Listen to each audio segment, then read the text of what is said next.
हिंदू खतरे में। भारत का प्रधानमंत्री हिंदू, राष्ट्रपति हिंदू, डीजीपी हिंदू, मुख्यमंत्री हिंदू, राज्यपाल हिंदू, तो अब हिंदू खतरे में है तो काहे ला ऐसा कुकर्मी करते हैं मोदी जी, भाजपा के आरएसएस के लोग? काहे न किसी मुसलमान को बना देते हैं मुख्यमंत्री? मुसलमान खतरे में हो जाएगा। जैसा कि आप लोग देख पा रहे हैं, मैं हूं पंकज श्रीवास्तव, जो कि सोशल मीडिया का सेंसेशन बना हुआ है। और आज के लोकतांत्रिक देश में बोलने की कितनी आज़ादी है हम और आप वाकिफ है। उसके बावजूद ये विभिन्न मुद्दों पे बेबाक आवाज़ उठाते हो काबिल तारीफ है।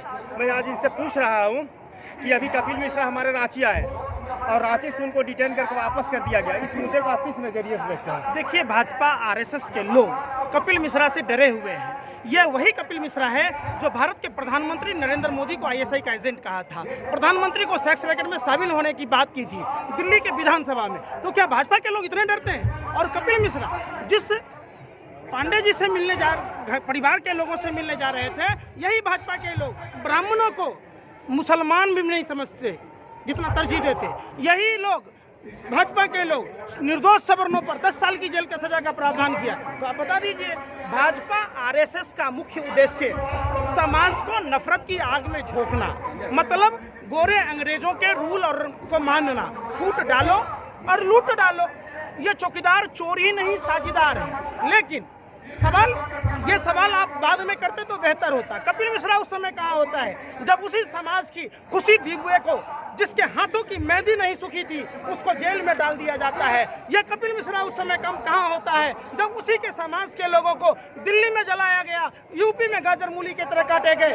ये पॉलिटिकल डिस्टेंट है। मजहब नहीं सिखाता है आपस में बैर रखना, मजहब इंसानियत की बात सिखाता है, मजहब जीवन जीने की कला सिखाता है, मजहब इंसानियत सिखाता है। ये भाजपा आरएसएस के लोग, ये देशद्रोही लोग, ये टुकड़े टुकड़े गैंग के लोग, ये वही लोग हैं जिन लोगों ने अखंड भारत को खंड खंड कराने का काम किया। ये वही लोग हैं। आज इनसे बात पूछिए, कपिल मिश्रा किस बिल में छुपा है? माँ का दूध पिया है कोई भाजपा आरएसएस का नेता? ये सवाल करे कि नितिन संदेशरा बंधु नाइजीरिया कैसे गया 15,000 करोड़ रुपया लेकर? पूछिए भाजपा आरएसएस के नेताओं से कि नीरव मोदी, मेहुल चौकसी लोग कैसे गए देश छोड़कर? पूछिए, हमारा और आपका पैसा, देश के गरीब जनता का पैसा, पेट काट के जमा किया हुआ बैंकों का पैसा लेके ऋषि अग्रवाल, जिसको प्रधानमंत्री संभालते हैं, ये रिश्ता क्या कहलाता है प्रधानमंत्री जी? 22,842 करोड़ रुपया प्रधानमंत्री का दोस्त ऋषि अग्रवाल, जिसको प्रधानमंत्री कोरिया तक लेके जाते हैं, किसके बगैर एनओसी का विश्व के किसी देशों में समझिए। तो मेहुल चौकसी, संदेशरा बंधु भारत का लुटेरा। भारत सरकार कैसे जाने दिया? 15,000 करोड़ रुपया लेकर नाइजीरिया चला जाता है, नाइजीरिया में सिप्को कंपनी खोलता है और मोदी सरकार उसके साथ व्यापार करती है। अगर वही 15,000 करोड़ रुपया लोहरदगा में, रांची में, गुमला में, भारत के किसी भी जिले में खर्च कर दे, हमारा देश खुशहाल हो जाएगा। एक जिले की कितनी आबादी है? अगर 1-1 करोड़ रुपया भी दिया होता तो जितने भाजपा के यारों ने, देश के गद्दारों ने, मोदी जी के साझीदारों ने देश का पैसा लेकर भाग गया, मतलब हमारा बेटा, आपका भाई, हमारा भाई डंडा झंडा लेके आपस में एक दूसरे का सर फोड़ेगा और अमित शाह का बेटा बीसीसीआई का सेक्रेटरी बनेगा। हमको कहा जाएगा कि ये बैकवर्ड है, ये दलित है, ये मुसलमान है, और उनका बेटा अरब में जाके शेखों के साथ बैठ के मुर्गा मुसल्लम तोड़ेगा। भैया नहीं चलेगा। माल महाराज के मिर्जा खेले होली है। आप आए हुए हैं झारखंड के सुदूरवर्ती ग्राम शिलागाय, जहाँ पे 18 माना जाता है आज़ादी का। उससे पहले भी यहाँ पे क्रांति हुई थी 1832 में। तो झारखंड न बल्कि देश के कोने कोने में ऐसे वीर योद्धाओं को, स्वतंत्रता सेनानियों को जगह बड़ा पड़ा हुआ है। ये लोग सिर्फ बेहद गर्वान्वित महसूस करता हूँ कि आज़ादी की जो प्रथम लड़ाई हुई, जो यहाँ के नायक थे, शहीद, अमर शहीद वीर बुद्धू भगत कि आज 230वीं जयंती मनाई जा रही है। हम ऑर्गेनाइजर का शुक्रगुजार हैं, हम यहाँ के तमाम आम जनताओं का शुक्रगुजार हैं जिन्होंने हमें यहाँ आने का मौका दिया और अपने बीच संवाद करने का मौका दिया। मैं निश्चित तौर पर गारंटी लेता हूँ कि जो भाजपा के अर्जुन मुंडा जी जो वादा किया था, जो वादा नहीं पूरा किया, कम से कम ये जो उनके आपके साझीदार पैसा लेके भाग गए, उसमें से थोड़ा सा ही पैसा अगर यहाँ खर्च कर देते तो ये सारा यहाँ स्कूल बनता, कॉलेज बनता। सवाल है, लोहरदगा के सांसद भी सुदर्शन भगत जी बैठे हैं, आपके वीडियो के माध्यम से पूछना चाहता हूँ, एक सांसद 5 गांव आदर्श बनाने की बात थी, अगर उसके तहत भी आपने इस गांव को अगर गोद लिया होता तो ये गांव आदर्श बन जाता। और आदर्श गांव की क्या परिभाषा है, आप पत्रकार हैं, हम उम्मीद करते हैं कि पूर्व विधायक भाजपा के और सुदर्शन भगत जी जो वर्तमान में सांसद हैं, जिनकी केंद्र में सरकार है, आप उनसे पूछिए कितने साल से लोहरदगा में भाजपा के सांसद हैं। मोदी जी की सरकार 8 साल से है। हर सांसद अगर 5 गांव आदर्श लिया होता तो 40 गांव आदर्श कौन है? मैं खुली चुनौती देता हूं भाजपा आरएसएस के नेताओं को कि अगर माँ का दूध पिया तो हमें 40 गांव बता दो कि लोहरदगा में 40 गांव कौन से हैं। सवाल हिसाब का नहीं है, सवाल है क्या भाजपा के लोग कंगना रनावत की तरह ट्रांसपेरेंट बिकनी और बड़ा पहन के घूमना देखना चाहती है देश की बहन बेटियों को? यह सरासर गलत है। चूंकि उत्तर प्रदेश में चुनाव है, भारतीय जनता पार्टी के पास विकास नाम की कोई चीज़ नहीं है, मॉडल नहीं है, उन्हें काम करना होता नहीं है, तो लोगों को ये लड़ाते हैं अगरे बनाम दलित, पिछड़े बनाम अगरा, मुसलमान बनाम हिंदू। हम सब अगर आपस में लड़ेंगे, ये भारत हमारी माँ है, आपके अगर माँ बाप, आप अगर 4 भाई आपस में लड़ोगे तो आपके घर में बरकत आएगी क्या? जब आपके घर में बरकत नहीं आएगी तो देश में बरकत कैसे आएगा? हम सबको क्या फर्क पड़ता है कि जुलूस इधर से नहीं जाएगा, इधर से नहीं जाएगा? क्या फर्क पड़ता है कि नवाज में लाउड स्पीकर का यूज नहीं होगा? आप बताइए ना, कौन लोग हैं जो अपने ही मुल्क को बर्बाद कर रहे हैं? बात करना चाहिए। बैठे हैं सांसद महोदय, मैं खुली चुनौती देता हूं, अगर हमारा वीडियो देखते हैं तो एकलव्य मॉडल स्कूल का निर्माण कराने की मांग हो रही है सिलगांव में, तो उसको पूरा किया जाए, जिसकी आधारशिला माननीय अर्जुन मुंडा जी जब जनजातीय मामलों के मंत्री थे और उनकी सरकार है, उनके सांसद हैं, तो क्या वो पूरा नहीं कर सकते? इतनी हिम्मत नहीं है कि अपने सरकार से उस चीज़ की मांग कर सकते हैं? मैं इस बात को लगातार जब तक जिंदा रहूंगा और इस गांव में एकलव्य मॉडल स्कूल की मांग को पूरी नहीं की जाएगी, इस मामले को मैं लगातार उठाता रहूंगा। ये हमारा आपसे वादा है। भाजपा लोग 2 मुँहा सांप है, नहीं समझे?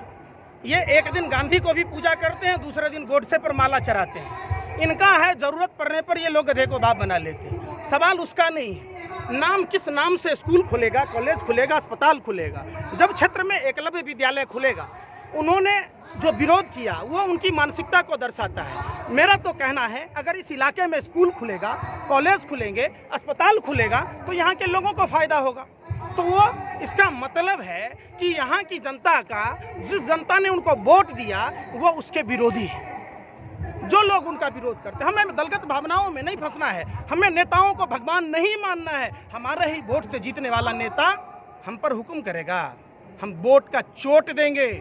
हमने वोट दिया था कि आप हमारे क्षेत्र में काम करो, अगर आपने काम नहीं किया, ये तो शुक्र मनाइए कि संविधान में रिकॉल की सुविधा नहीं है, नहीं तो बीच में ही कान पकड़ के उतार देते। इसलिए अर्जुन मुंडा से भी पूछा जाता है, इसलिए सुदर्शन भगत से पूछा जाता है, और आपने जिनका नाम लिया उनसे भी पूछा जाता है कि क्या आप नहीं चाहते कि इस क्षेत्र का बच्चा पढ़े लिखे, आगे बढ़े, समाज की मुख्यधारा में आए? आप क्यों विरोध कर रहे थे? मतलब मनसा साफ है कि राम नाम रटना, पराया माल अपना, मुंह में राम बगल में छुरी। ये लोग धर्म की बात कहते लेकिन आचरण ये राक्षसों जैसा अपनाते हैं। आपको भगवान काल में भी देखा होगा, प्रभु श्री राम शिक्षा के लिए वशिष्ठ ऋषि के यहाँ गए थे। जब राम शिक्षा ग्रहण कर सकते तो इन भाजपा नेताओं को शिक्षा से क्या परहेज है भैया?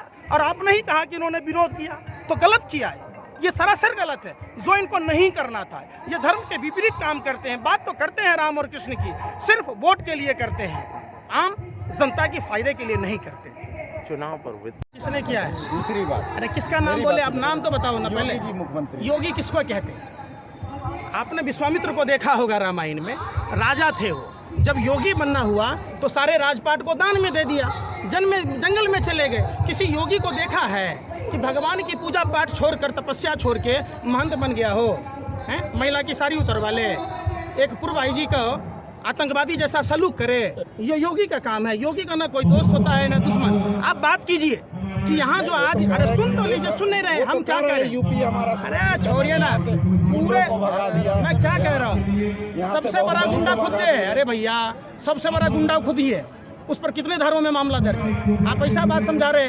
आपको मोदियाबिंद है, अजय मिश्रा, सुनिए ना, अजय मिश्रा से बड़ा गुंडा है जिसको तरीपार गिरी मंत्री, उससे बड़ा गुंडा है। आप बताइए ना, निश्चित प्रामाणिक से बड़ा गुंडा है। उसका बेटा जिसने किसानों के ऊपर गाड़ी रौंद दिया, उससे बड़ा गुंडा है। राम रहीम से बड़ा गुंडा है।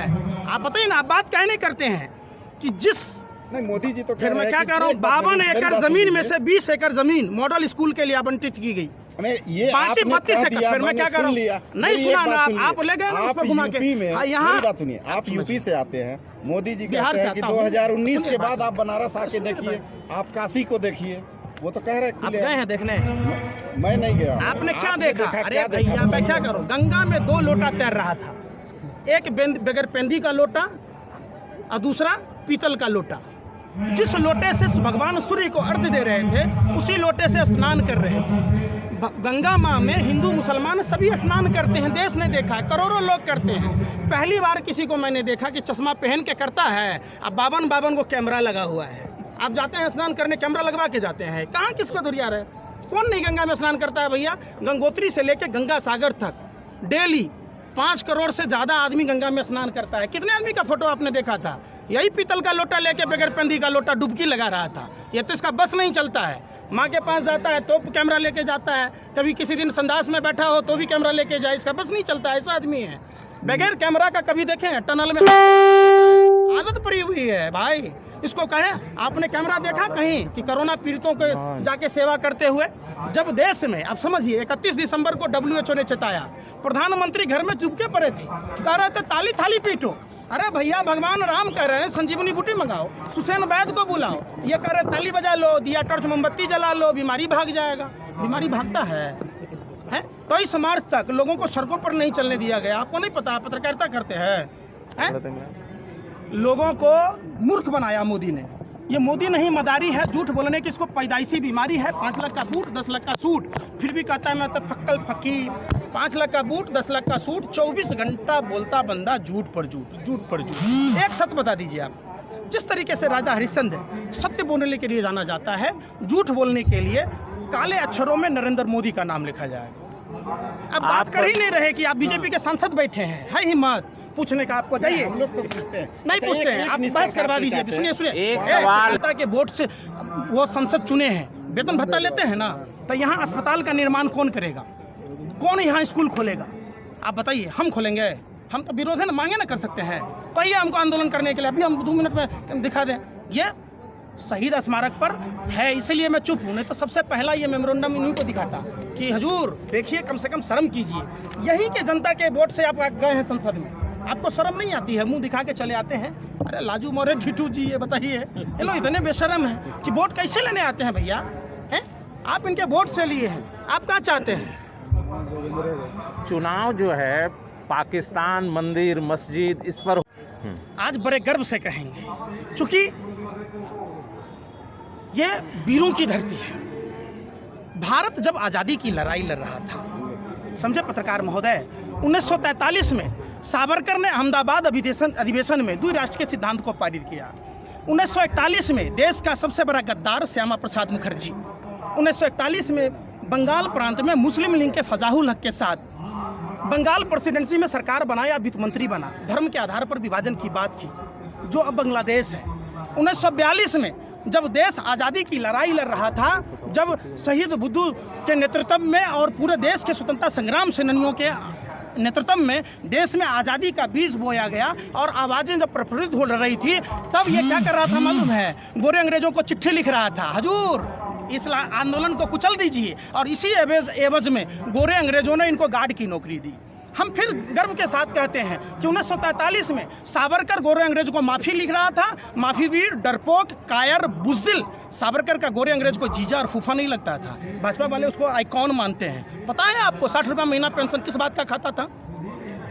और गुलाम सैदुल्लाह खां और जिन्ना के साथ इन्होंने सिंध प्रांत में सरकार बनाई। 1943 में भारत के अखंड भारत के 2 टुकड़े किए। भारत माँ का छाती रोने लगा, भारत और पाकिस्तान के रूप में 2 राष्ट्र बन गए। और यही लोग थथराई करते हैं, शर्म नहीं आती है इन्हें, हैं? जितना फायदा बात होनी चाहिए गन्ना की तो ये करते हैं जिन्ना की, बात कीजिए इंदौर की तो ये इस्लामाबाद पहुंच जाते हैं, बात कीजिए कानपुर और करनाल की तो ये काबुल और कंधार पहुंच जाते हैं। अरे भैया, इंसान की बात करो, है? जितना जिन्ना को फायदा नहीं हुआ पाकिस्तान से, उतना बीजेपी वाले को जिन्ना से फायदा हो रहा है। पाकिस्तान वाले को जिन्ना से नहीं फायदा होता। हिंदुस्तान में जिन्ना का नाम लेना चाहिए देशद्रोही का? आप बताइए ना, आप बात कीजिए ना भाई कि यहाँ स्कूल कैसे बनेगा लोहरदगा में, तो नहीं कीजिएगा, फिर जिन्ना पर पहुँच जाइएगा। जिन्ना के मजार पर चादर कौन चढ़ाने गया? अडवाणी गया। अब भाजपा के नेता लफ्ज़ जिहाद में कानून बनाते हैं। एक बात बताइए, तो मुख्तार अब्बास नकवी, फरजान करीम, शाहनवाज हुसैन कौन है? जब इलाहाबाद मुगल के नाम पर है तो दामादो तो आपका मुगले के नाम पर है। शाहनवाज हुसैन को कब बदलिएगा? कब किसी हिंदू को ट्रांसफ़र कीजिएगा? कब? अपना दामाद को भी तो बदलिए। जिस बीफ के नाम पर ये दंगा फैलाते हैं, बीफ एक्सपर्ट में भारत नंबर 1 है, फिर कहेंगे तो फिर कहिएगा लोकतांत्रिक बात बोलता है। दामाद बदलना लीजिए, हम जैसे हिंदू को भेज दीजिए, हम स्वीकार करेंगे उसको, हमको भी सांसद बनाइए, हमको भी मंत्री बनाइए। तो हिंदू लड़े, मारपीट करे, खून खराबा करे, दामाद बनाइएगा मुख्तार अब्बास नकवी को, बनाइएगा शाहनवाज हुसैन को, बनाइएगा फरजान करीम को। ऐसे 50 गो नेता है बीजेपी का जिसका दामाद मुसलमान है। मतलब समझिए, ये लोग हिंदू के नहीं। एक बात पत्रकार महोदय पूछता हूँ, हिंदू खतरे में, भारत का प्रधानमंत्री हिंदू, राष्ट्रपति हिंदू, डीजीपी हिंदू, मुख्यमंत्री हिंदू, राज्यपाल हिंदू, तो अब हिंदू खतरे में है तो काहे ला ऐसा कुकर्मी करते हैं मोदी जी, भाजपा के आरएसएस के लोग? काहे ना किसी मुसलमान को बना देते हैं मुख्यमंत्री? मुसलमान खतरे में हो जाएगा, बना दीजिए राष्ट्रपति मुसलमान को, मुसलमान खतरे में हो जाएगा। हम हिंदू को क्यों करते हैं? कोई 7 जन्म का दुश्मनी है क्या? आप जब हिंदू होते हुए हिंदू सुरक्षित नहीं है तो समझो, जागो हिंदू जागो। ये बात धर्म की ज़रूर करते हैं। और फिर मैं आपको बताता हूँ, ये हिंदू धर्म से रिलेटेड नहीं है।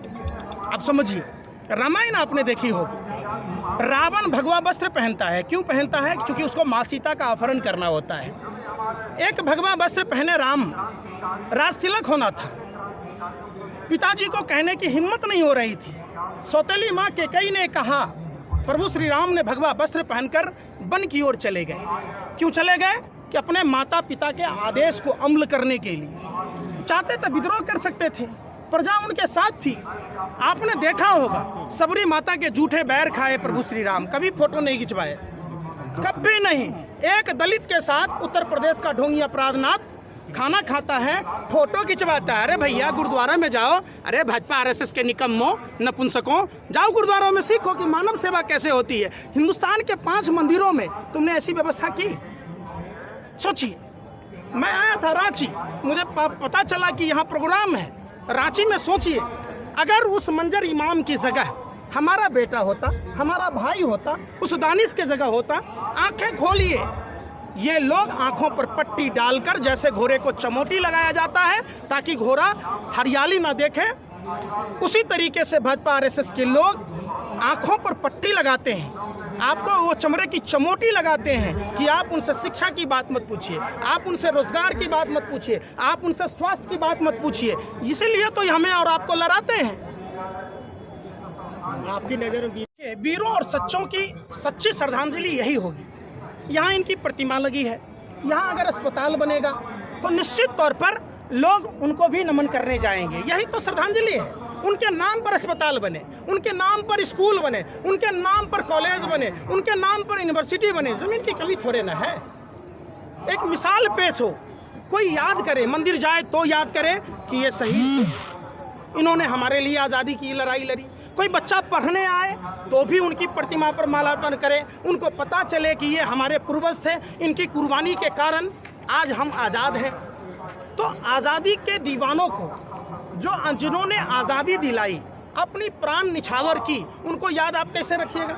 उनके नाम पर तरह तरह की कल्याणकारी योजनाओं को लाकर। समझिए। और कोई सवाल? बस ठीक है। कि सांसद हैं, आप पूछिए उनसे, नेता कोई भी पार्टी का हो, मेरा कहना साफ है। सरकारों ने कही थी, खुद भाजपा की सरकार ने कहा 2 करोड़ युवाओं को रोजगार दीजिए, देंगे। कितने करोड़ लोहरदगा में रोजगार मिला है भाई? कितने लाख को मिला है? तो बोलने से करने से जब आते हैं आपके सांसद, विधायक, मंत्री, उनसे सवाल करना सीखिए। निकलिए घर और मकानों से, जंग लड़िए इन बेईमानों से जो धर्म के नाम पर, जाति के नाम पर इंसान का कत्ल कराते हैं, जो इंसानियत को शर्मसार करते हैं, जो मानवता को संसार कहते हैं। हिम्मत रखिए। हो सकता है कि आप भारत के लुटेरा, जिन्हें उसके मालिक सुभाष चंद्रा की तरह सांसद न बने। आप हो सकता है कि रजत शर्मा जैसे पत्रकार न बने, आपको नेहरू म्यूजियम में सदस्य न बनाया जाए, Y+ की सुरक्षा न दी गई हो, लेकिन पत्रकारिता का शर्म कीजिए, शर्म कीजिए। सवाल पूछिए, यही भाजपा आरएसएस के लोग हैं, इनसे सवाल पूछिए कि जब 3000 टन हेरोइन प्रधानमंत्री के दोस्त गौतम अडानी के पोर्ट पर पकड़ा गया, क्या इनकी मंशा हिंदुस्तान के युवाओं को हेरोइन खिलाने की थी, दशहरी मनाने की थी? क्यों नहीं बोले ये लोग? सवाल पूछो कि प्रधानमंत्री जी, जिसको आपने सूरत में दहेज में जमीन दी है, जिसने 22,842 करोड़ रुपया बैंक से ले लिया, इनको 5,000 रुपया लोन नहीं मिले, करोड़ रुपया कैसे मिला?